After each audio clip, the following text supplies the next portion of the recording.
Vamos a estar tomando la lectura de la palabra de Dios desde el libro de Juan capítulo 8, versículo 29. 8, 29.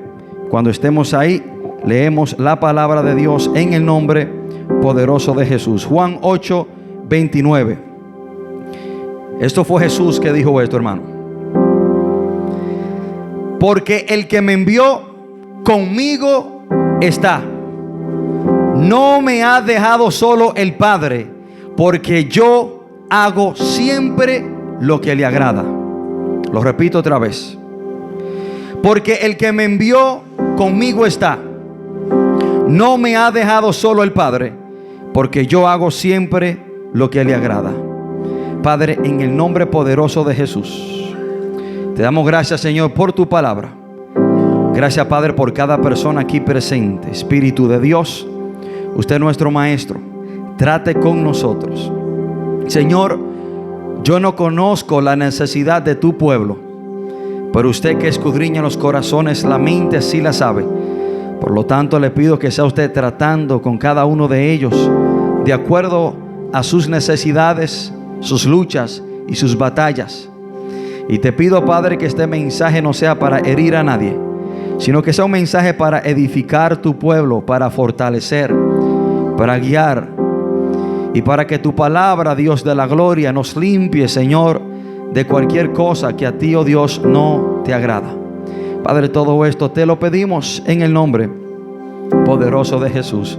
Amén y amén. Se pueden sentar, queridos hermanos. Hermanos, hoy quiero compartir este mensaje bajo el título: ¿qué hacer para que Dios esté conmigo? ¿Qué hacer para que Dios esté conmigo? Si hay alguien del cual siempre debemos anhelar de que esté siempre con nosotros, es Dios.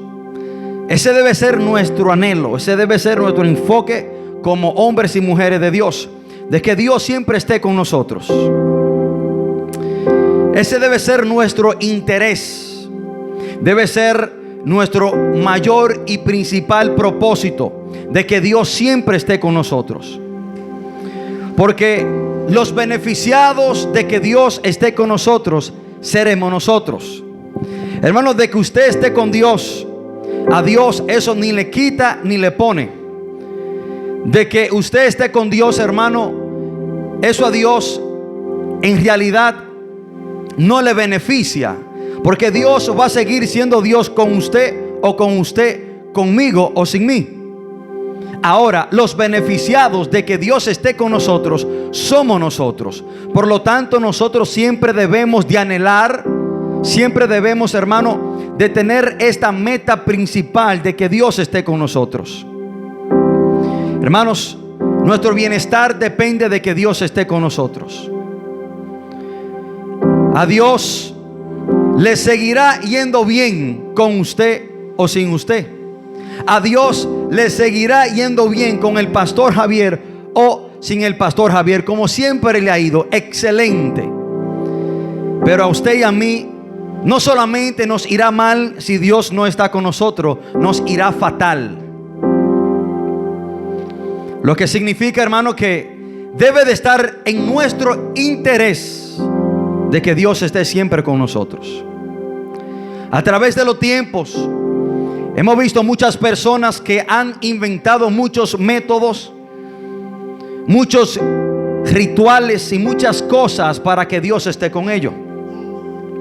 Hay algunos que creen que para que Dios esté con ellos tienen que cargar cierta foto o cierta estatua o tener un resguardo, y que si salen de su casa sin esa foto en su bolsillo o en su cartera, o sin ese resguardo, piensan que Dios no está con ellos. Ellos creen que Dios está con ellos por medio de un artefacto, un artículo. Hay otros que creen que para que Dios esté con ellos tienen que dar mucho dinero a la iglesia, ofrendar, diezmar, y que si dan mucho, Dios estará con ellos. Hay otros que creen dentro de la iglesia que para que Dios esté con ellos tienen que orar mucho, ayunar, estudiar, conocer la Biblia y hacer silicio. Pero nada de eso, hermano, garantiza de que Dios esté con nosotros. Porque cuando ayunamos, cuando oramos, cuando estudiamos la palabra de Dios, es para nosotros beneficiarnos y fortalecernos espiritualmente y nosotros tener una comunión con Dios. No es para que Dios esté con nosotros. Otros confiesan a Dios con su boca y se jactan en decir: Dios está conmigo. Pero en realidad Dios está contigo. De ahí es que hasta los ladrones, cuando van a robar, dicen que Dios estuvo con ellos porque el robo les salió bien. Hasta personas, cuando van a pecar, le dicen a Dios: Dios, acompáñame. Y dicen: Dios estaba conmigo. Pero en realidad estuvo Dios con esa persona. Hermanos,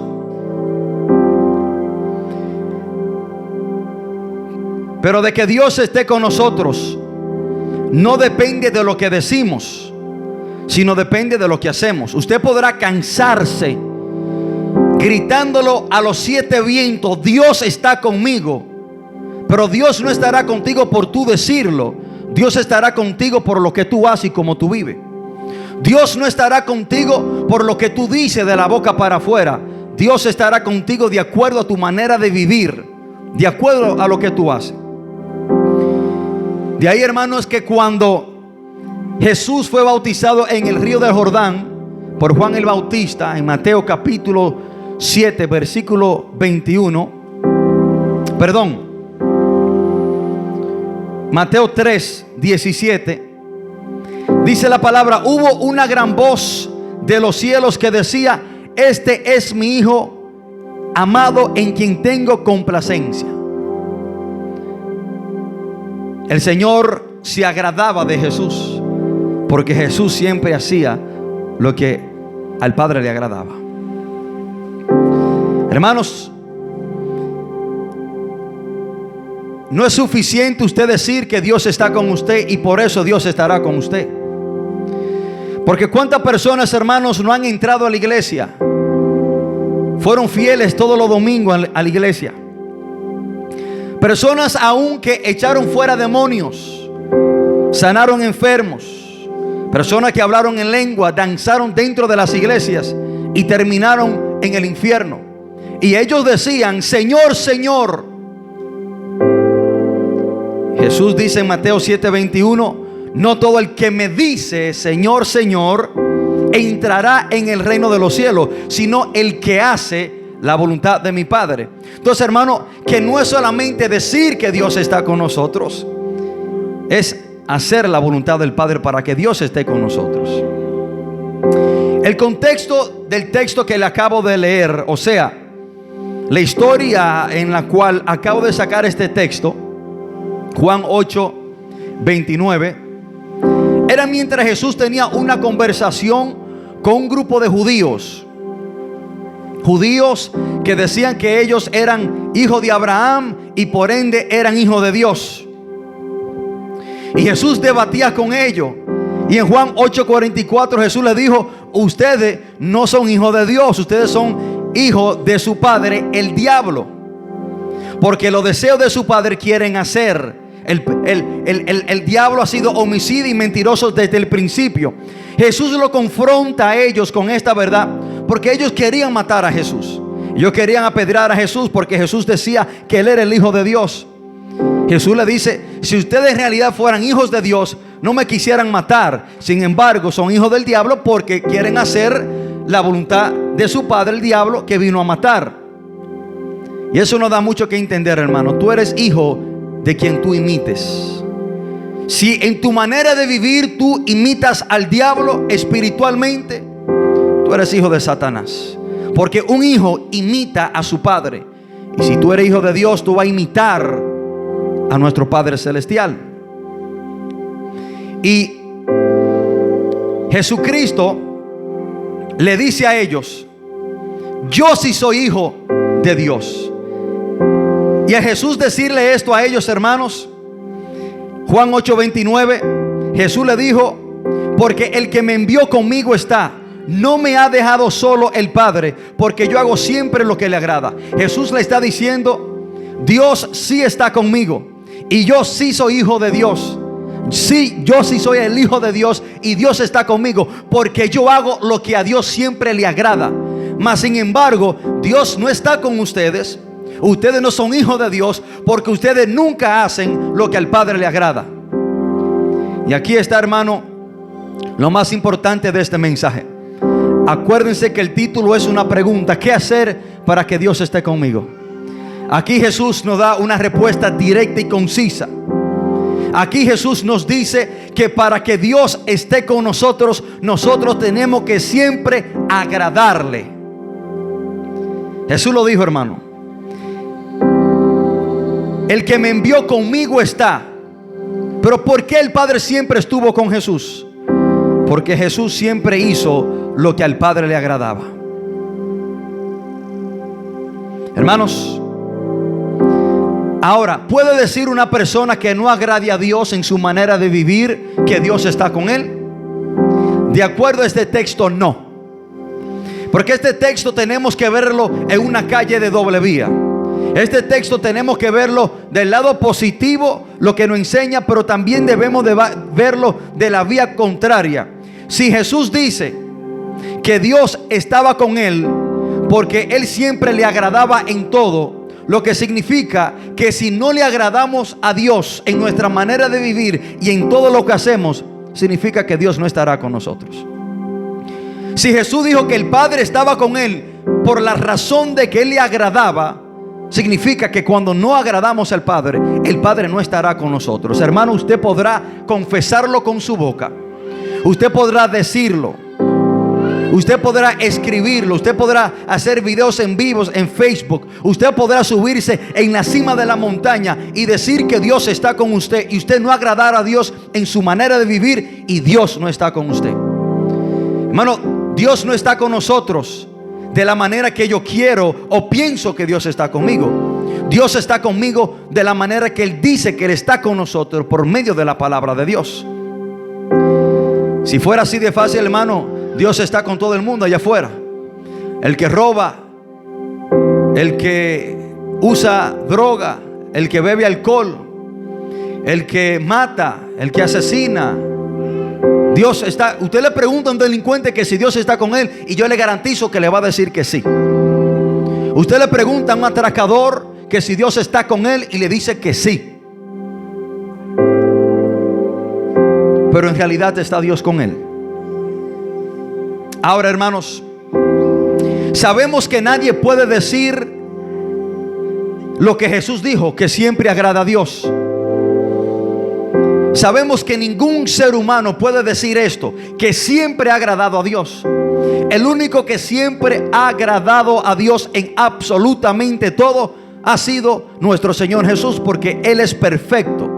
Jesús en absolutamente toda parte de su vida, en todo momento, en toda ocasión, en toda oportunidad, agradó al Padre al 100%. Ahora, ¿podemos nosotros decir eso? No.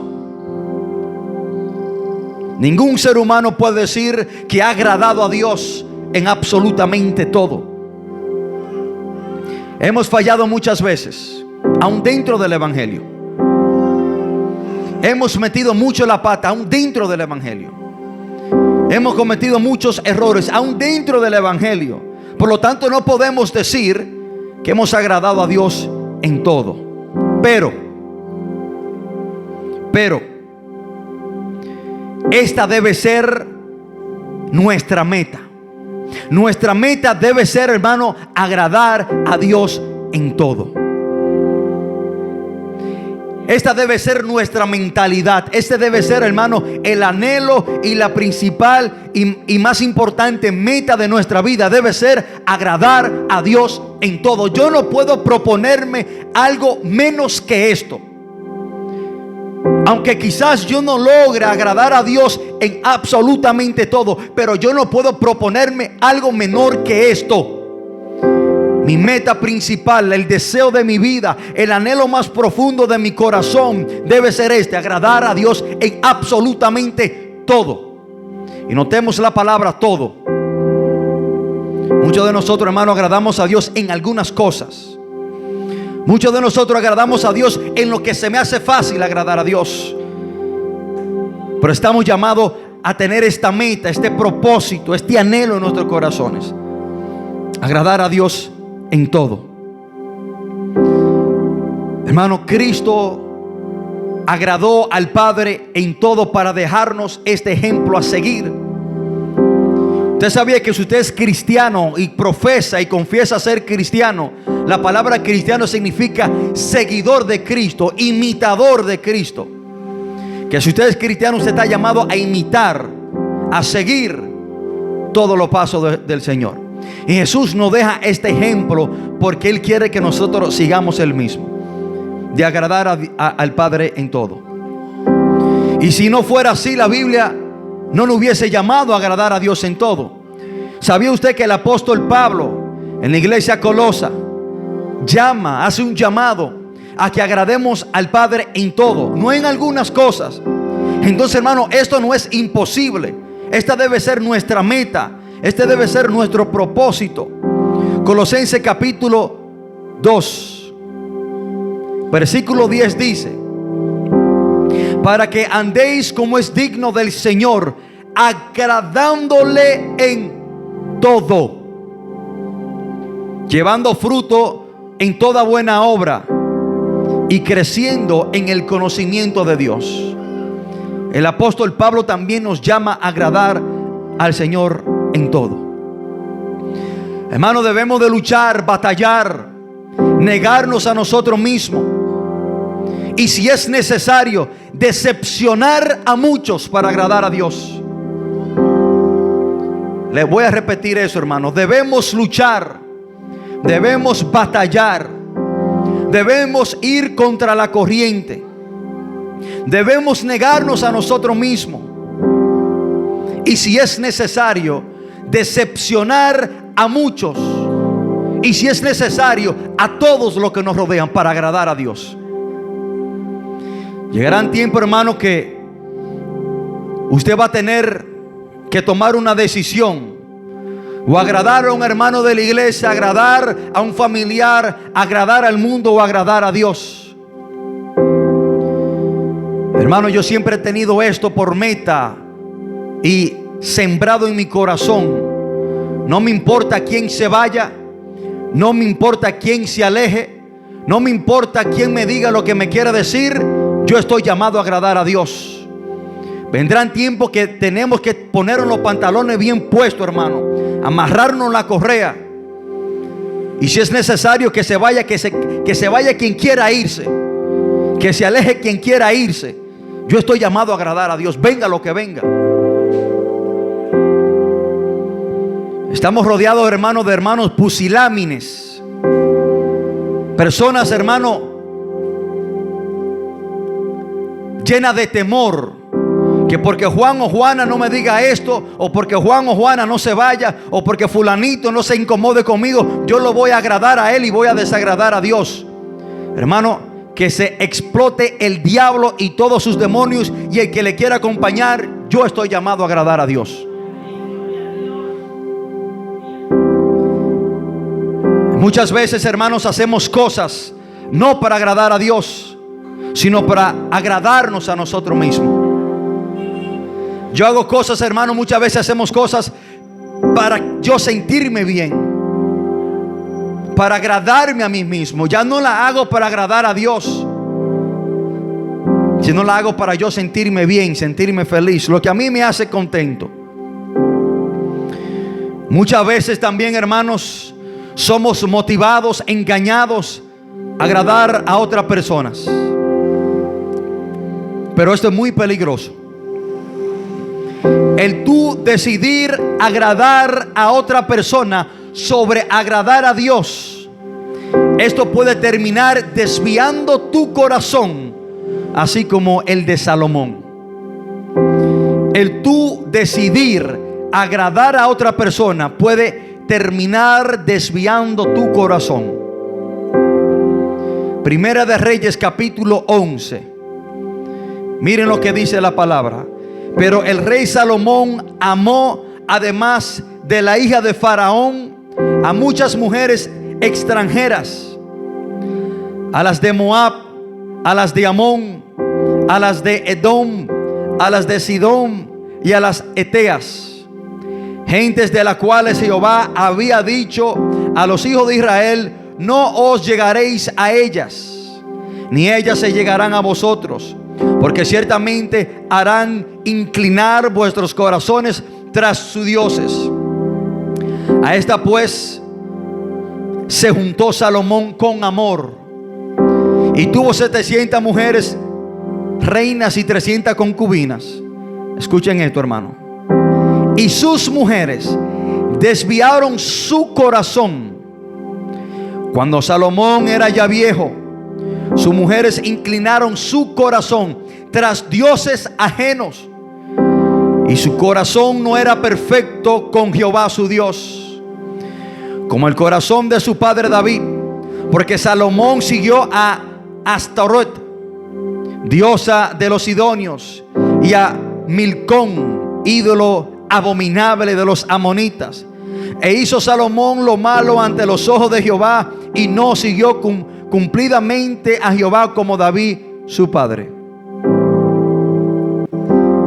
Por el rey Salomón agradar a esas mujeres le dijeron a Salomón que le edificaran altares a los dioses de ellas. Y Salomón, para agradarla a ella, desagradó a Dios. Hizo estos altares y se inclinó en idolatría para adorar esos altares. Dice la palabra que Salomón, hermano, adoró a esas estatuas. Se inclinó a ellas, le edificó altares a ellas, y su corazón se desvió. ¿Por qué? Porque decidió agradar a sus mujeres en vez de agradar a Dios. Dice la palabra, hermano, que este hombre le edificó un altar a Moloc. Moloc era un dios que tenía, como quien dice, un platillo inmenso, una estatua grande, y ahí quemaban niños, le ofrecían niños en sacrificio. Y el rey Salomón se hizo partícipe de estas cosas. A un hombre que dice la Biblia que Dios se le apareció 2 veces. Pues si usted se cree ser muy espiritual y que usted nunca se puede o se va a desviar por agradar a otra persona y no a Dios, a este hombre se le apareció Dios 2 veces. Y miren lo triste de esto, hermano, que dice la palabra que después de viejo, después de tener tantos años en servicio a Dios y conociendo a Dios. Pero ¿por qué se desvió el corazón de Salomón? Porque decidió agradar a los demás. Hermanos, la razón por la cual usted y yo existimos, la razón por la cual Dios nos ha creado, no es para agradar a un familiar, no es para agradar a un hermano en la iglesia, no es para agradar a los vecinos, es para agradar a Dios. La razón de su existencia es para usted agradar a Dios. Fuimos creados para adorar a Dios, y cuando le adoramos, le agradamos, porque eso es lo que Él quiere. Y un sinónimo de la palabra agradar es hacer lo que a esa persona le hace feliz, es complacer a esa persona. Y agradamos a Dios siendo obediente, haciendo lo que Dios nos dice que debemos hacer. Pero también agradamos a Dios no haciendo lo que Él nos dice que no debemos hacer. Eso significa agradar a Dios. Dice la palabra en Efesios, hermano, que somos hechura suya, creados en Cristo Jesús para buenas obras. Usted y yo fuimos creados para buenas obras, y las buenas obras son las cosas que agradan a Dios. Por ende fuimos creados para eso. Déjame decirte que tu bienestar, mi bienestar, depende de que Dios esté con nosotros. Y si para Dios estar conmigo, yo tengo que agradarle. Si yo quiero estar bien y si quiero ser victorioso, necesito agradar a Dios. Hermano, su victoria, su bienestar depende de que Dios esté con usted. Pero ¿qué fue lo que Jesús dijo? La razón por la cual el Padre siempre estaba con él, porque él siempre hacía lo que le agradaba. Por lo tanto, hermano, si queremos que Dios esté con nosotros, debemos de agradarle en absolutamente todo. En nuestra manera de hablar, en nuestra manera de relacionarnos con los demás, en nuestra manera de servirle a Dios, en nuestro trato con los demás. Agradamos a Dios, hermano, siendo obediente, haciendo lo que Dios nos dice que debemos hacer. Cada ser humano debe saber que su bienestar depende de que Dios esté con él. Y si para que Dios esté con nosotros necesitamos agradarle, nos irá bien cuando agradamos a Dios y Dios está con nosotros.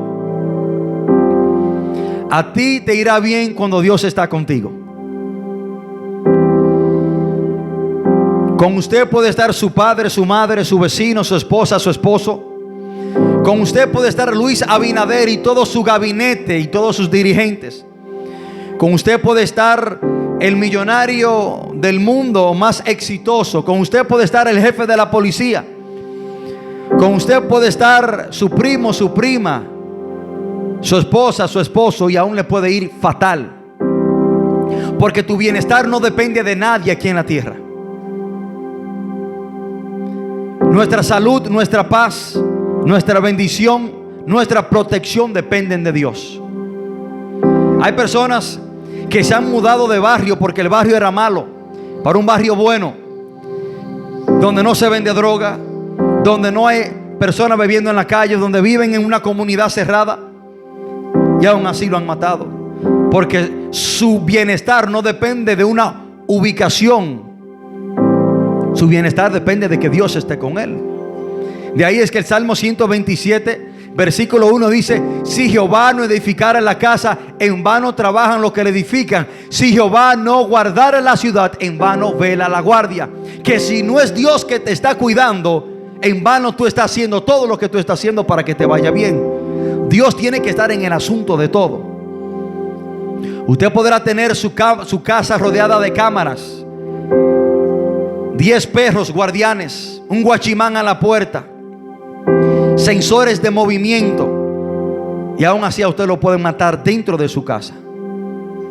Porque miren lo que dice la palabra: si Jehová no guardare la ciudad, en vano vela la guardia. Que todo lo que el hombre hace, si Dios no está, es en vano. Para tu protección, para tu bienestar, para tu futuro, todo lo que tú hagas será en vano si Dios no está presente. Vengo a decirle a una iglesia que su protección no depende de la ausencia del peligro. Tu protección depende de la presencia de Dios en tu vida. Tú no estarás protegido cuando el peligro no está. Tú estarás protegido cuando Dios está. El peligro no puede estar y aún tú puedes morir. Entonces, hermano, nuestra protección no depende de la ausencia del peligro, depende de la presencia de Dios. Y esto fue lo que Moisés le dijo a Dios poco antes, hermano, de iniciar esa trayectoria por el desierto. Éxodo capítulo 33 versículo 15. Miren lo que dice la palabra. Y Moisés respondió: si tu presencia no ha de ir conmigo, de aquí no me saque. Escuchen esto, hermano. Si tu presencia no va conmigo, de aquí no me saque. Moisés sabía que su protección dependía de la presencia de Dios, no de la ausencia del peligro. No vemos que Moisés le dice a Dios: Señor, elimina a mis enemigos, quita a los amorreos, quita a los cananeos, quita a los jebuseos, quita a los amalecitas, quita a las fieras del desierto. Moisés no le dice que le quite nada de eso, sino que tu presencia me acompañe.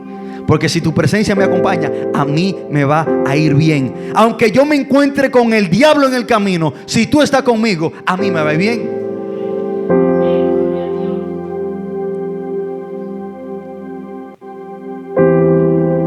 Hermanos, David en cierta manera también reconocía lo mismo. El rey David entendía que su bienestar, que su paz, que su bendición, que su protección dependía de que Dios estuviera con él. David peca, segunda de Samuel capítulo 11. Se acuesta con Betsabé, manda a matar a su esposo Urías. Y en arrepentimiento de este gran mal delante de Dios, el rey David escribe el Salmo 51. El Salmo 51 está escrito en arrepentimiento a este pecado. Notemos lo que el rey David le dice a Dios en el Salmo 51 versículo 11. Miren lo único que David le pide a Dios que no le quitara: no me eches delante de ti y no quites de mí tu Santo Espíritu. Hermano, el rey David no le dijo a Dios: no me quite el palacio, no me quite el reinado, no me quite la autoridad sobre los hombres de guerra que tengo, no me quite el ejército, no me quite a mis esposas, no me quite a mis hijos, no me quite el oro, no me quite la plata, no me quite los caballos de guerra. David no le dijo nada de eso a Dios.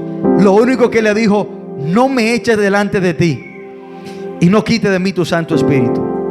Lo que él estaba diciendo: quítamelo todo, pero menos tu presencia. Quítame lo que tú me quieras quitar. Lo único que te pido que no me quites es tu presencia. El rey David sabía que todo dependía de que Dios estuviera con él. Hermanos, nuestras victorias no dependen de nuestra fuerza,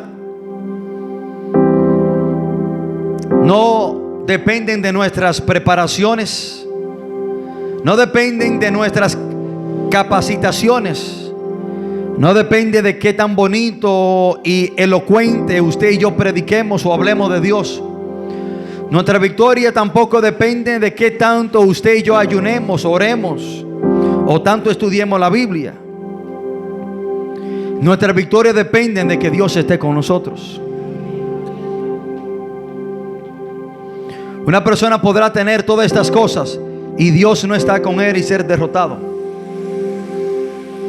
Una persona podrá tener mucho conocimiento bíblico, orar mucho, ayunar mucho,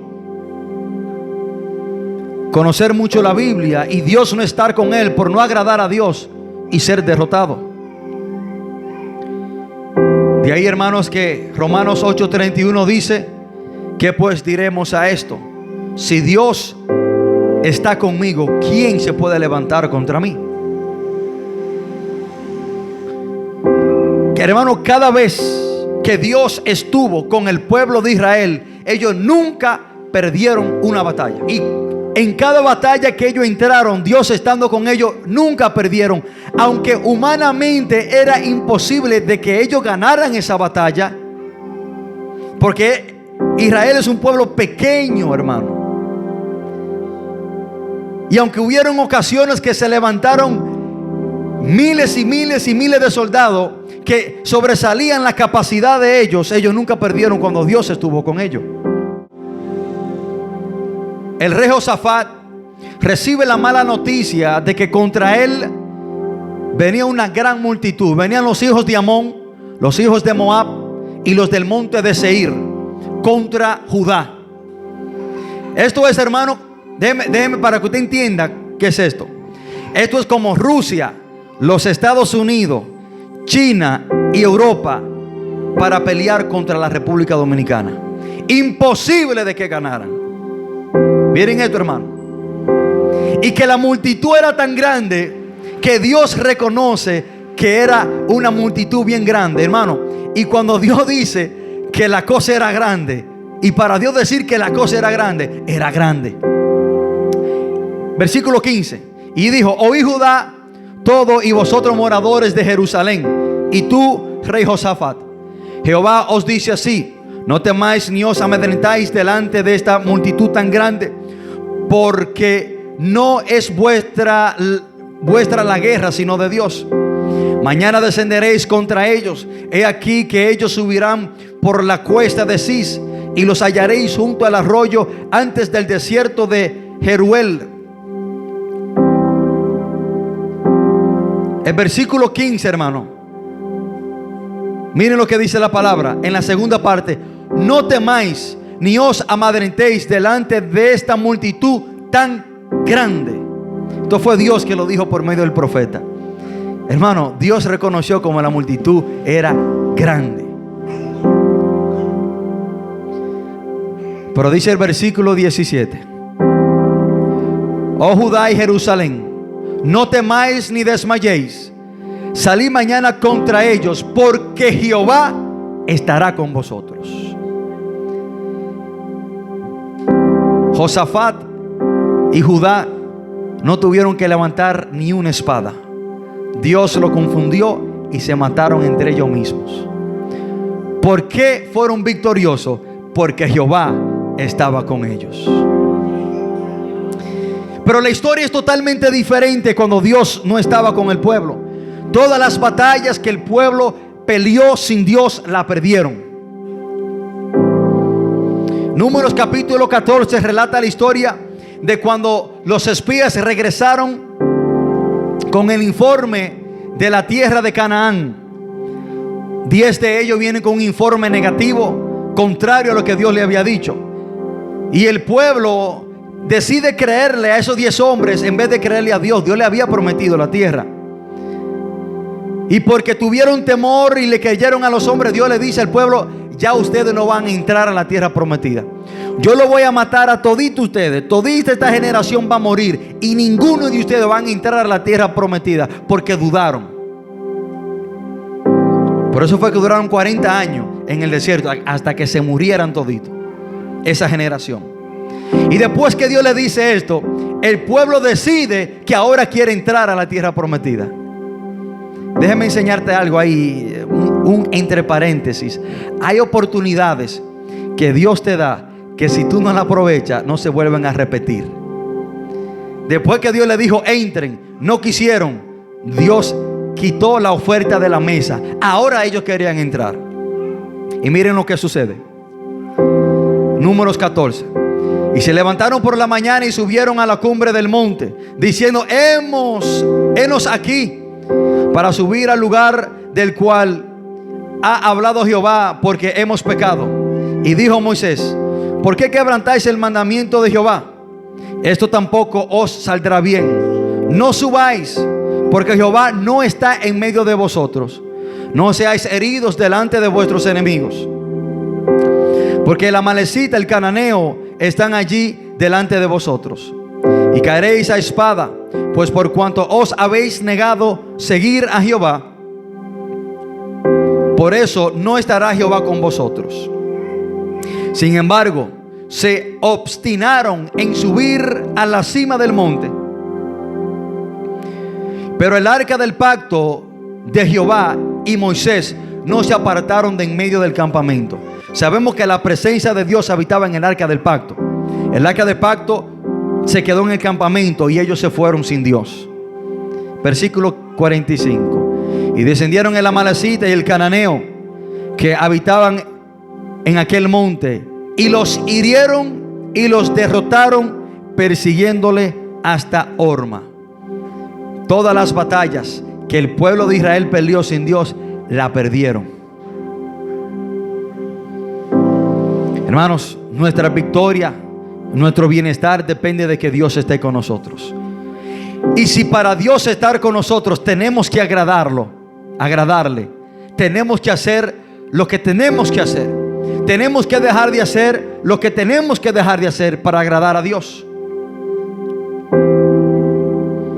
Hermano, ya casi estoy concluyendo, no se me desespere. Lo más horrible que le puede pasar a un cristiano, lo más horrible, lo más horrendo que le puede pasar a un cristiano, es pensar que Dios está con él cuando ya Dios no está con él. Usted sabía que hubieron muchas personas que iban a la iglesia, visitaban la iglesia, eran fieles los domingos a la iglesia, oraban, ayunaban. Pero por vivir una vida de desagrado a Dios, ellos murieron pensando que Dios estaba con ellos, pensando que se iban para el cielo, y hoy en día están en el infierno. Es algo horrible usted pensar que Dios está con usted cuando ya Dios se ha apartado de usted. Es horrible pensar y morir usted pensando que Dios está con usted y que usted va a despertar en el cielo, pero despierta en el infierno, así como el rico de la historia del rico y Lázaro. Y abriendo sus ojos, se vio en tormento, en llamas y fuego. Sansón fue un hombre, hermano, que pensó que Dios estaba con él. Jueces capítulo 16, versículo 20. Miren lo que Dalila le dice. Y le dijo: Sansón, los filisteos sobre ti. Y luego despertó él del sueño. Se dijo: esta vez saldré como las otras y me escaparé. Pero él no sabía que Jehová se había apartado de él. Así hay muchos cristianos, hermanos, que creen que Dios está con ellos, pero no se han dado cuenta que Dios se ha apartado de ellos.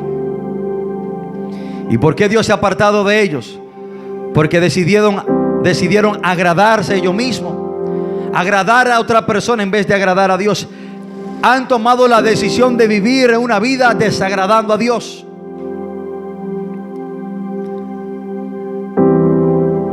Sansón no sabía que Dios se había apartado de él. Dentro de los muchos versículos que a mí me dan temor, este es uno de ellos. Tú pensar que Dios está contigo cuando Dios ya se ha apartado de ti. ¿Por qué Dios se apartó de Sansón? Porque vivió una vida desagradando a Dios. Entre las muchas cosas que hizo para desagradar a Dios, se inclinó a mujeres que no pertenecían a su misma nación. Dios le dijo que no se unieran a mujeres paganas de otras naciones. Sansón precisamente hizo eso, desagradó a Dios en eso. También desagradó a Dios en tocar el cuerpo de un león muerto en descomposición. Bajo el voto nazareno no podía hacer esto. Desagradó a Dios. Participó en un banquete con los filisteos. Desagradó a Dios acostándose con esta mujer llamada Dalila, una prostituta filistea. Sansón desagradó a Dios por medio de estas cosas, por ende Dios se apartó de él. Hermanos, para poder caminar con Dios, para poder decir que Dios está con nosotros, debemos de estar de acuerdo con Él, con Dios. O sea, debemos agradar a Dios.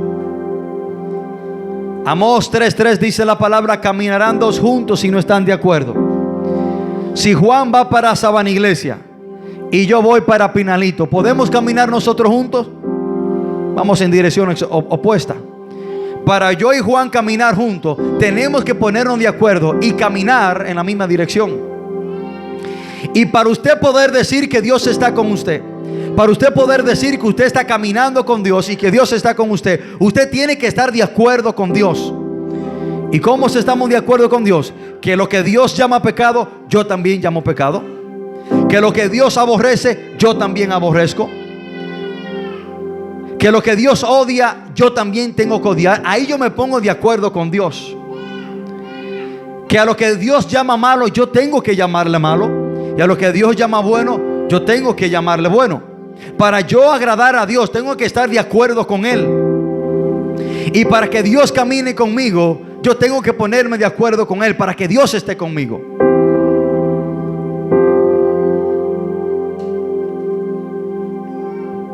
Hermanos,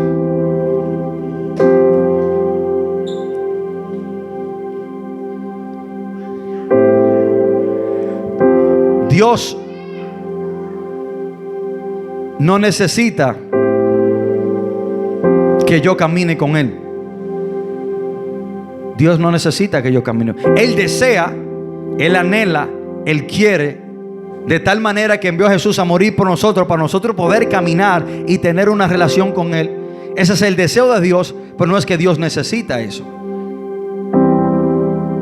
Antes de usted y yo existir, Dios ya era Dios.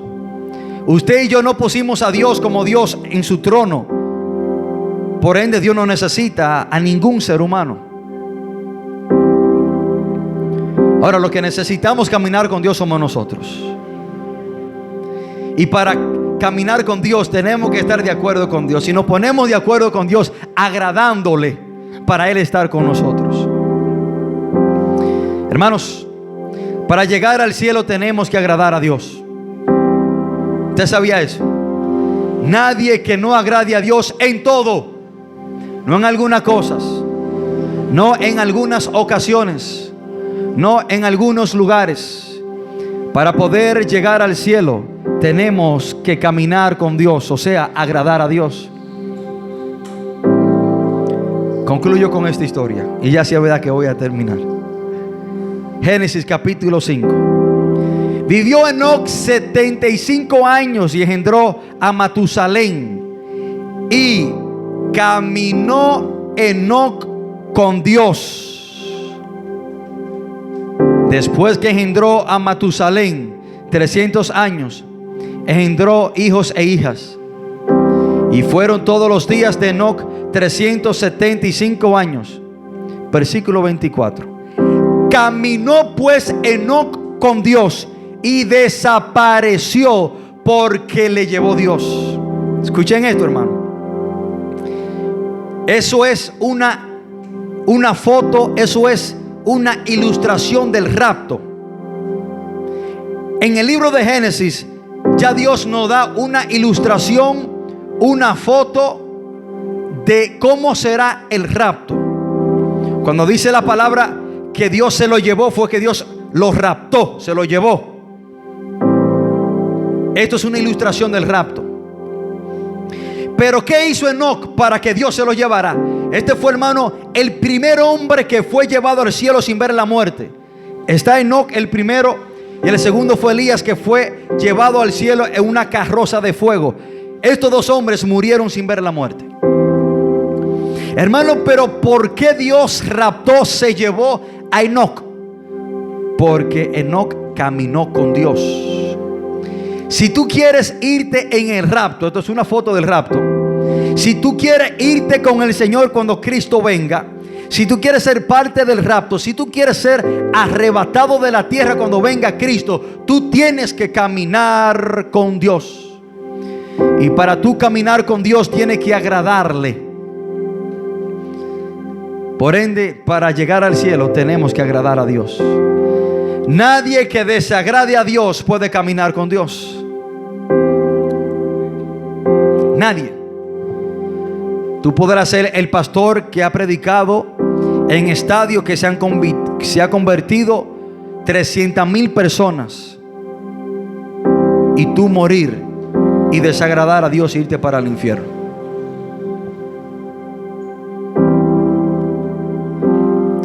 Juan 2:17 dice: el mundo pasa y sus deseos, pero el que hace la voluntad de Dios permanece para siempre. ¿Sabes lo que está diciendo este texto? Que tú podrás agradar al mundo, pero el mundo va a pasar. Tú podrás agradar tus deseos, pero eso también es pasajero.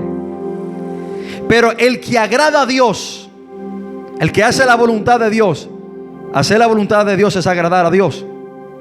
Dice la palabra permanece para siempre. ¿Qué significa? Que tendrá vida eterna. Hermanos, ¿qué hacer para que Dios esté conmigo? Jesús dijo: el que me envió está conmigo y no me ha dejado solo, porque yo hago siempre lo que le agrada. Lo que yo debo hacer para que Dios esté conmigo es agradar a Dios siempre, en todo. Esa debe ser mi meta. Ese debe ser mi propósito. Ese debe ser el anhelo principal de mi vida. Agradar a Dios. Y si para tú agradar a Dios tienes que desagradar a quien sea, desagrádalo. Pero tú fuiste creado para agradar a Dios. Y tú te irás para el cielo si agrada a Dios. Y Dios estará contigo si tú agradas a Dios. Y miren que el título es, hermano, ¿qué hacer para que Dios esté conmigo? El título no es ¿qué hacer para que Dios esté contigo? Conmigo, porque esto es personal. Esto es para Javier también. Yo solamente no te estoy predicando esto a ti. Por eso no puse contigo, sino puse conmigo, porque este mensaje es para mí. Esto es algo personal. Esto es algo individual para cada uno de nosotros. Tú tienes que hacer lo que tú tienes que hacer para que Dios esté contigo. Y yo tengo que hacer lo que yo tengo que hacer para que Dios esté conmigo. Y eso es agradar a Dios. Siempre, en todas las cosas. Hermanos, que Dios le bendiga. Que Dios le guarde. Sáquese de la mente